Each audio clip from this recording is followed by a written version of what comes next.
Kisah Uwais Al-Qarni, pemuda yang terkenal di langit. Kisah ini bercerita tentang seorang pemuda bernama Uwais Al-Qarni yang hidup pada zaman Nabi Muhammad SAW. Nama Al-Qarni yang disematkan padanya memiliki arti yang dalam bahasa Arab, penghuni langit. Melalui kisah ini kita akan mengetahui siapakah sosok Uwais yang namanya sangat terkenal sampai ke langit. Ternyata hal ini terjadi karena ketaatan Uwais kepada ibunya. Uwais adalah seorang pemuda yang berasal dari negeri Yaman. Sejak lahir, ia memiliki penyakit sopak, timbul bercak-bercak putih di seluruh badan. Uwais adalah pemuda yang soleh dan giat bekerja. Sehari-hari ia mengembala domba milik para tetangga untuk memenuhi kebutuhan hidup. Uwais tinggal berdua dengan ibunya yang lumpuh dan buta. Walaupun hidup miskin, Uwais selalu bersyukur dan sangat menyayangi ibunya. Ia selalu berusaha memenuhi segala permintaan sang ibu. Uwais anakku, kemarilah sebentar nak. Baik ibu, apakah ada yang engkau butuhkan? Anakku sayang, mungkin hidup ibu sudah tak akan lama lagi. Ada satu keinginan ibu yang ingin sekali terwujud. Jangan berkata seperti itu ibu. Katakan padaku, apa permintaan ibu itu? Sebelum saat itu tiba, ibu ingin melaksanakan haji. Mendengar perkataan ibunya, Uwais hanya termenung sambil berpikir. Aku sangat ingin mewujudkan permintaan ibu. Mohon ibu bersabar sampai saat itu tiba. Aku akan mencari cara agar kita bisa pergi ke Mekah untuk melaksanakan ibadah haji. Oh, terima kasih nak. Ibu Uwais sangat bahagia dan memeluk Uwais sampai menangis. Ya Allah, bagaimana cara hamba membawa ibu hamba yang lumpuh dan buta untuk pergi ke Mekah? Sedangkan jarak dari Yaman ke Mekah sangat jauh, melewati padang pasir yang tandus. Biasanya orang-orang pergi ke sana menggunakan unta. Seekor domba pun aku tidak punya, apalagi unta. Uwais terus berpikir dan akhirnya menemukan suatu ide. Keesokan harinya, Uwais menemui pemilik domba dan membeli 1 ekor domba untuk dipelihara. Namun uangnya hanya cukup untuk membeli 1 ekor anak domba yang kecil.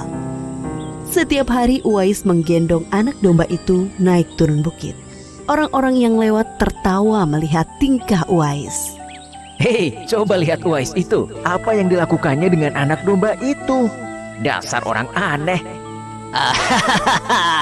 Uwais gila, Uwais sudah gila. Uwais tidak mendengarkan cemoohan dari orang-orang. Saat ini yang ada di pikirannya adalah ibunya. 8 tahun berlalu dan tibalah pada musim haji. Anak domba Uwais semakin bertambah besar. Beratnya mencapai 100 kg.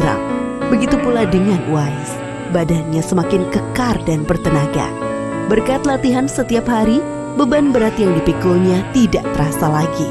Sekarang semua orang tahu bahwa apa yang dilakukan Uwais adalah bentuk pengorbanannya kepada sang ibu. Uwais menggendong ibunya sambil berjalan kaki dari Yaman menuju Mekah. Subhanallah, alangkah besar cinta Uwais kepada ibunya itu.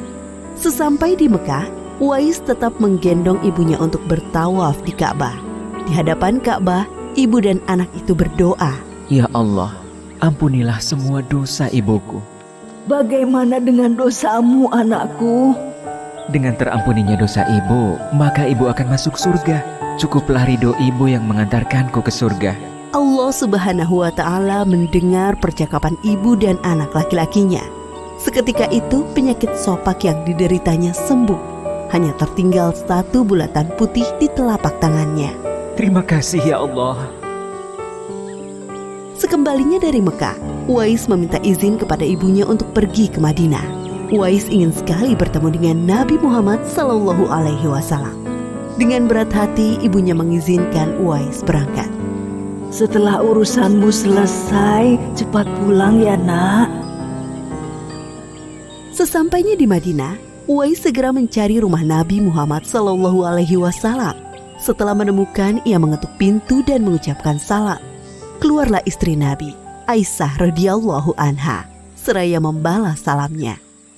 Apakah saya bisa bertemu dengan Rasulullah SAW? Maaf sekali, Nabi sedang tidak berada di rumah. Beliau sedang berperang dan tidak tahu pasti kapan kembali.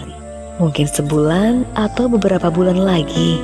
Uwais dihadapkan pada dua pilihan, menunggu kedatangan Nabi atau segera pulang ke Yaman. Bayangan sang ibu yang tua muncul di benaknya. Baiklah kalau begitu, saya pamit. Ada seorang ibu yang tidak bisa saya tinggal lama-lama di rumah. Sampaikan salam saya kepada Rasulullah Shallallahu Alaihi Wasallam jika beliau sudah kembali dari perang. Terima kasih. Uwais kembali ke Yaman dengan perasaan haru dan sedih. Di satu sisi Uwais sangat ingin bertemu dengan Nabi Muhammad Shallallahu Alaihi Wasallam, namun di sisi lain ia sangat mengkhawatirkan kondisi ibunya. Akhirnya ia memilih untuk segera pulang ke Yaman.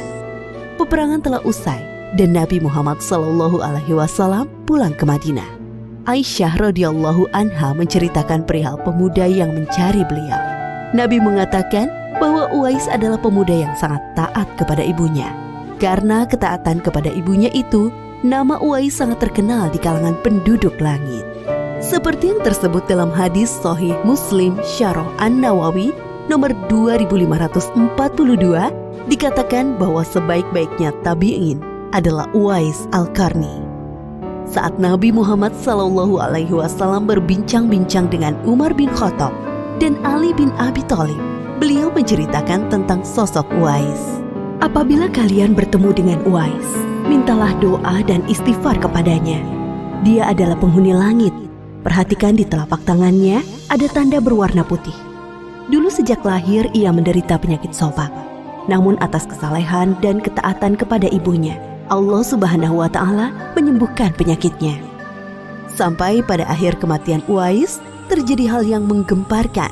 Banyak sekali orang yang hadir mengurus pemakamannya. Orang-orang itu adalah penduduk langit yang dikirim oleh Allah Subhanahu wa Ta'ala. Subhanallah, Maha Suci Allah, sungguh mulia sosok Uwais ini. Demikianlah kisah Uwais Al-Qarni, pemuda yang namanya terkenal di langit. Karena ketaatan pada ibunya, Allah Subhanahu wa Ta'ala meninggikan derajatnya. Dalam kisah ini dapat kita ambil pelajaran berharga bahwa kita harus berbakti kepada orang tua. Semoga kisah Uwais Al-Qarni ini menjadi pengingat agar kita selalu mendoakan kedua orang tua di setiap waktu dan menambah ketaatan kepada mereka.